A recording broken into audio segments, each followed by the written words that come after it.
Dear friends, welcome back to my channel. Let's read. Thank you so much for showering your love and interest in listening to my story. Your support really means a lot. From the timeless collection of Malti Joshi, let's read All Alone, Bahuri Akela. Today, I will be uploading part 1 of the story and I will upload part 2 tomorrow. Let's begin with this beautiful story. A heated argument was going on in the staff room. Seeing me, there was silence for a moment. I thought that I'm not the subject of debate somewhere. Just then, Mrs. Jha said, "Look here, Mrs. Marty, send her. She's a very capable person. Whatever the situation is, she bravely handles it." Mrs. Saxena said with a mouthful, "Those days are gone, Mrs. Jha. Now she is misprivileged. No one can touch her." "What happened, bhai? Why am I being so kind in the morning?" I did ask at last. "Oh, we poor. What grace will we do on you?" "The grace is on you, dear ma'am. That's why no assignment can be given to you." Especially on Sundays," Mrs. Saxena said with crooked eyes. "Even if you know what the matter is," I said, pulling up the chair. In reply, everyone started speaking together. The gist of what I understood after a long time was that on Friday, MA final girls are going to Ajanta and Ellora, but the in-charge Mrs. Gupta's father-in-law, who suddenly expired today. Now the question is whom to send in his place. Mrs. Kripal's mother-in-law was lying on bed with her feet tied in a plaster. The whole day of Khandelwal was going on. The terminals of both Das Gupta's children were starting from Monday and Bisaria was already on leave. There were 2 or 3 elderly members of the staff who were useless to send on this mission. All of a sudden I remembered, Vibha? Vibha is leaving, isn't she? Or is there any problem with her too? Oh, Vibha is leaving, but she is a child herself. How will she take care of the girls? Some responsible person should also be there. And no one can touch you because you are madam's favorite. Whatever it is, her strict instruction is that Anju Sharma should not be assigned any work on a holiday. That's the advantage of marrying late. Everyone gets sympathy. I kept watching in amazement. These all were my colleagues. We were working together for years. Today I came to know how much poison is in everyone's mind. They all had a long list of engagements. I was seen as an extravagant, but was privileged in their words. That's why thorns had grown on everyone's tongue. May God bless Mrs. Deshpande. She took my side and said, "Till now this poor thing was carrying all the forced labor. Now madam has become a bit sympathetic with her. So you guys are jealous? Oh, think that she has been married for so long. Husband also does not live together. Meetings happen only on a holiday, and that too is not seen with you." Seeing her old age, everyone became silent. But there was a feeling on everyone's face that she has married late, so why should we pay for it? After all, Mrs. Saxena could not resist and said, "Auntie, now it has been a year. No one saves even a newlywed daughter-in-law for such long." My blood was boiling. "You guys want me to go with the girls this time? Then fine, I will leave. Why is there so much taunting for that? And Mr. Habib, what will happen to them?" "Oh, why are you worried about him? That's my problem." In the same rage, I went to Madam's room and said that if there is any problem due to the absence of Mrs. Gupta, I am ready. She stared at me for some time. Then she said, "It's very sporting of you. Actually, I was thinking of calling you. Vibha, she alone cannot be trusted, right?" "Then why do you hesitate so much, ma'am? You are the boss. People have to follow whatever you say. You don't know how people misinterpret your courtesy." "I don't care. I was only thinking of Sharma ji." "Oh God, I have told her 4 or 5 times that it is Mr. Kashyap, not Sharma. But she doesn't remember. Now I have even given up even the tinkering. That's why, mingling with her voice, I said, Oh, you don't worry about him. I will call him. He's also a government servant and understands the meaning of duty. Okay, good luck to you then. On returning home, I felt very light. It was good that after my proposal, a look of relief appeared on Madam's face. But to be honest, I felt even more relieved than her. For the last 2 weeks, Mr. Hubby did not come home. The mood in which he had went here from last time, it seemed that this time also he will not come. For 2 consecutive Sundays, I was fed up with the loving interrogation of affectionate neighbors. Repeating the same thing again this week seemed to be a problem. Maybe that's why I went ahead and took this responsibility, as I needed an excuse, so I got it. Sometimes I feel like I got married unnecessarily. Life was going well. There was no tension or regret. Just worried about my marriage that was eating away my brothers more than me. The poor soul were living with a sense of guilt in the midst of their full household. After taking her degree in the BA, elder brother's daughter Pinky, everyone got worried.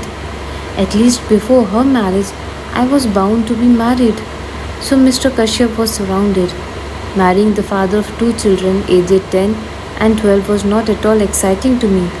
But the brothers were convinced that I had got a home of my own now. But where did I connect with that house? No one gave a chance. It was 4 or 5 days after the wedding. Later I went for Lakshmi Puja on Deepavali. During the holidays he took me for a month or two of outings. I was asked to stay with my brothers for a month. I used to visit my brothers on every holiday. But this time the experience was new, as I was visiting as a newlywed. Lar Tular was found only for the first time. Even after marriage, I remained in the same house. But yes, Mr. Kashyap did got an extra house to spend all their holidays here. Even that Sunday night, he was fixing the alarm on the clock that I said, "Will you leave in the morning?" I have to go. Tomorrow is Monday. Have you forgotten? How can I forget Monday? I have to go to college too. But I'm remembering something else. What? Tomorrow evening I had invited some people for dinner. Why tomorrow?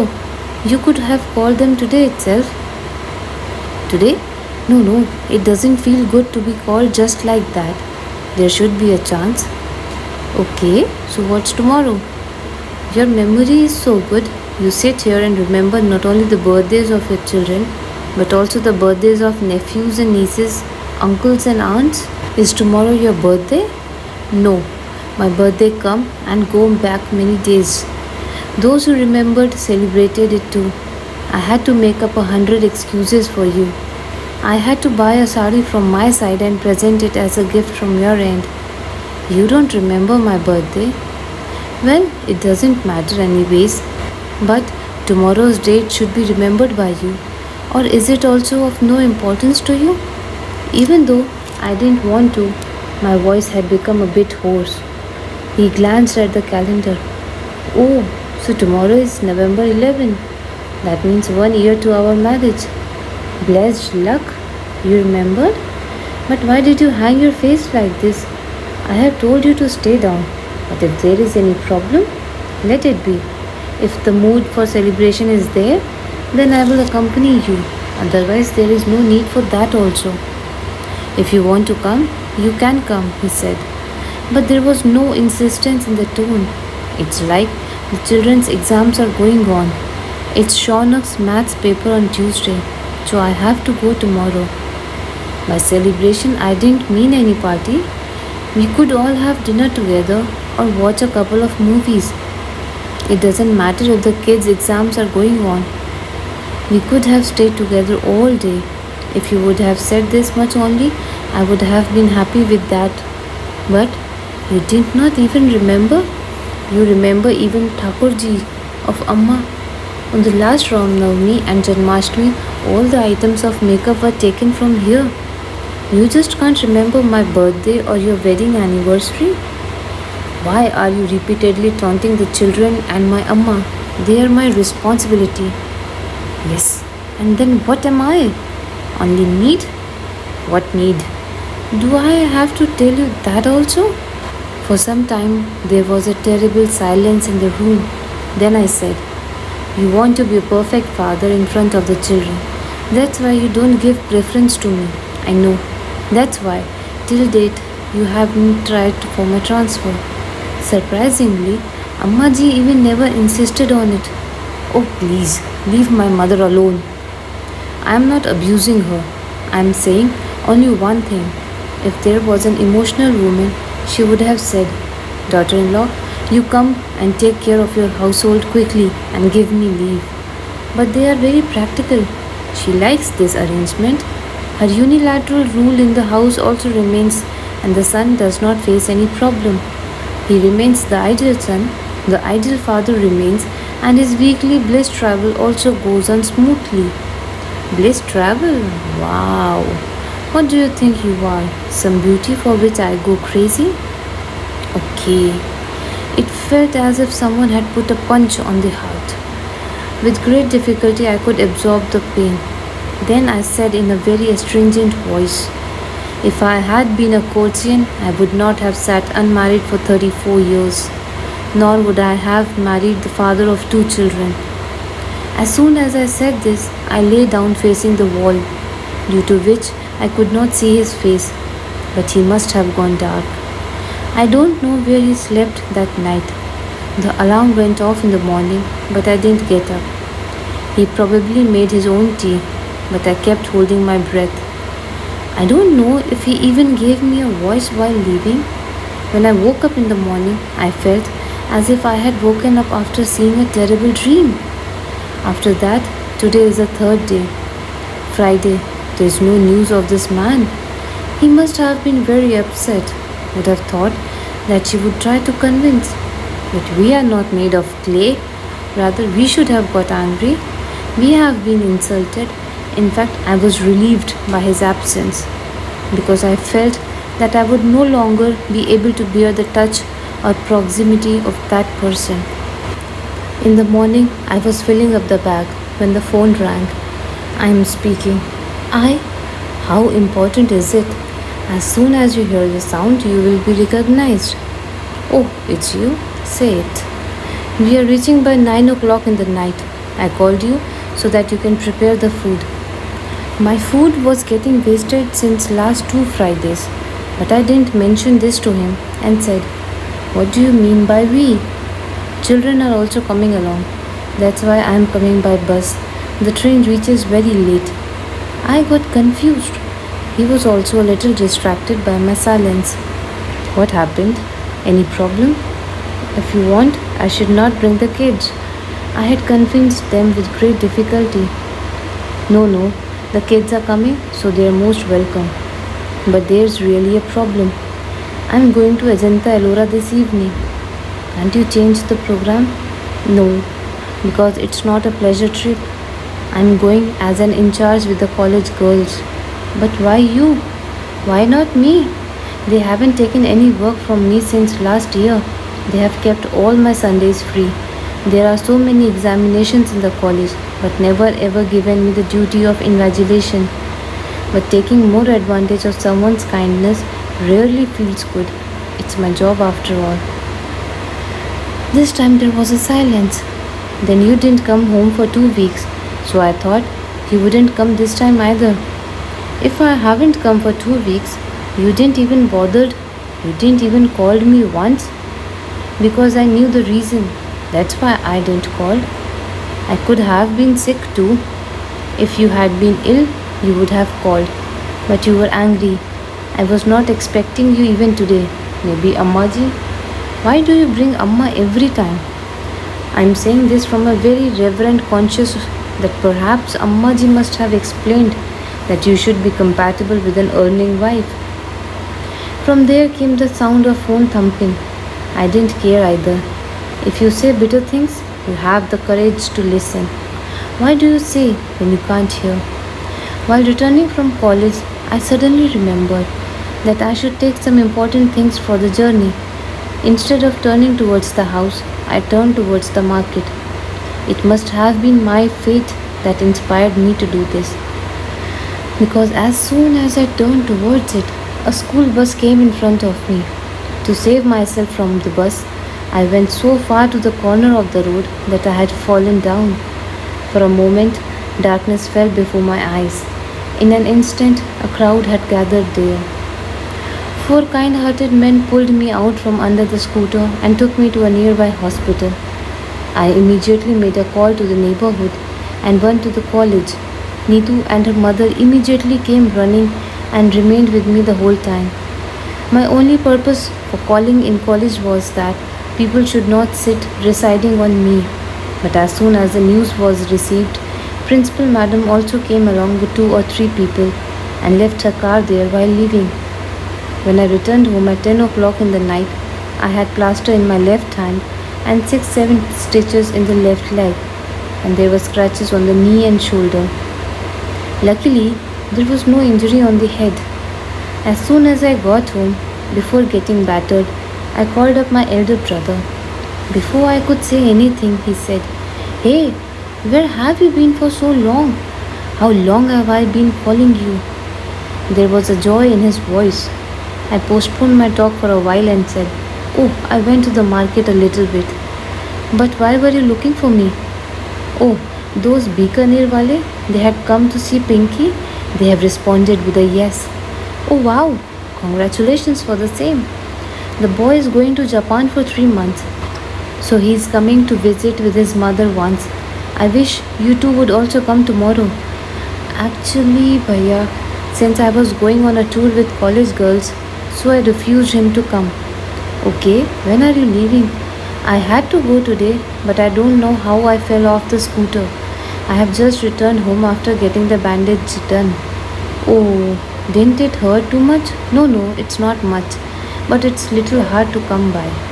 "Okay, never mind. You take care. I'll deal with these people and come back to see you." Neetu kept staring at me. "What is this? Why didn't you tell him properly?" "They are fixing their daughter's relation. At this time, I don't want to disturb him." "You should have called Jijaji." No. I didn't want him to come here, so they had made a tour program. Ammaji and the kids would be alone at home. If I call him at this hour of night, he will get upset. "Doesn't he have a mobile?" "No. I'm thinking that I will present him one on his birthday." "There is a lot of trouble." "Well, Neetu, you will stay with me tonight. From tomorrow, I will speak to Basanti." "How are you talking? I have to stay today. Even if there was a news at your house, no one would have come before morning." That night passed with great difficulty. He must have given some anesthetic medicine at the time of treatment. Its effect was gradually diminishing and the pain started showing its existence. As such, pain relief pills were given, but it did not take much time for them to work. If someone in the house was with me, I would not have let him sleep all night. Taking sip of pains, I was repeatedly cursing one person, Mr. Kashyap. "You haven't given any other gift in a year." "But perhaps the curses have been given openly. I am suffering the same. Otherwise, I have been driving for 10 years. Never even got a scratch."